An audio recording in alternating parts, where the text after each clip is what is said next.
Bienvenue sur automoto.com. Téléphoner au volant aujourd'hui avec une oreillette, c'est interdit. Alors on va voir de quelle manière se fait la connexion Bluetooth entre un téléphone et une voiture. Est-ce que c'est rapide? Est-ce que c'est facile? Est-ce que c'est efficace à utiliser? Premier exemple, nous sommes à bord d'une Ford S-Max, modèle tout récent. Pour connecter le téléphone à la voiture, il faut aller bien sûr dans la partie téléphonie du système de bord, ajouter un appareil, mettre le téléphone en mode Bluetooth activé évidemment. Sync est déjà affiché sur mon téléphone. Un code apparaît sur l'écran de la voiture et sur le téléphone qu'il faut valider des deux côtés. Et le jumelage se fait directement. Le système Sync de Ford permet également une commande vocale des fonctions du téléphone. Il suffit d'appuyer sur la touche au volant. Dites une commande, s'il vous plaît. Appeler Joël Pérou sur son mobile. Appel en cours de Joël Pérou sur le téléphone mobile. Comme ça, je peux appeler mon caméraman pour être sûr qu'il est bien présent toujours derrière dans la voiture. Autre exemple, on se trouve à bord d'une Citroën C1, petite voiture jeune, connectée, avec effectivement une interface très graphique et particulièrement facile et instinctive. Donc on va aller bien sûr dans le menu téléphone. On a l'avantage d'avoir un écran très réactif par rapport à certains concurrents, notamment par rapport à l'écran de la Ford. Rajouter un téléphone maintenant. Sur le téléphone apparaît car multimédia de la voiture. On l'associe, on le connecte et voilà, nous sommes déjà appairés entre le téléphone et la voiture.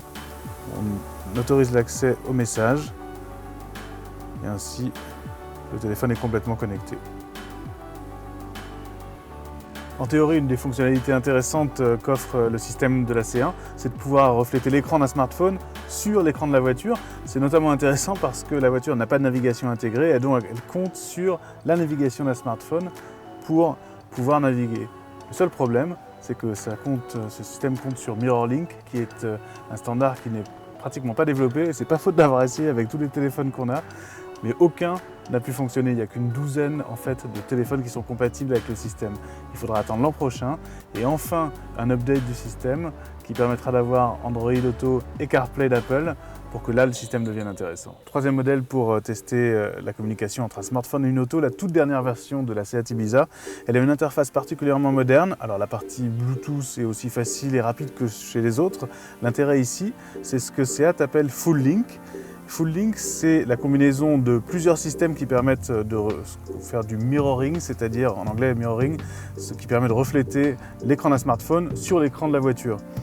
Ça comporte MirrorLink, on l'a vu sur la C1, c'est pas forcément le système le plus universel et le plus intéressant, mais surtout Apple CarPlay qui permet de fonctionner avec iOS et Android Auto pour les smartphones Android. Nous allons tout de suite voir plus en détail comment ça fonctionne. Pour Android Auto, il faut une appli spécifique chargée sur le téléphone, un câble USB relié à la voiture. Et on a sur l'écran du véhicule les appels récents, bien sûr le répertoire, la navigation avec Google Maps et la circulation et des applis de musique en ligne. C'est à peu près tout, c'est assez limité pour l'instant. Voilà ce que propose Android Auto. Même principe chez Apple avec CarPlay, un câble USB relié au véhicule et certaines des fonctionnalités du smartphone qui sont directement montrées sur l'écran de la voiture dans des pictogrammes très faciles à utiliser, très visibles. La musique, les plans avec la cartographie d'Apple, la messagerie, Orange Radio pour des radios sur Internet et Spotify pour de la musique en streaming. Avantage des systèmes intégrés comme celui-ci, on peut très facilement avoir accès aux appels précédents ainsi qu'à tous les numéros qu'on a dans son répertoire de manière très directe. Enfin, pour les voitures qui ne sont pas équipées de Bluetooth, il y a toujours une solution, elle est ici. C'est un simple haut-parleur et micro Bluetooth intégré ici au pare-soleil. Ça fonctionne très très bien et ça permet de pallier au manque de Bluetooth sur une voiture un peu plus ancienne.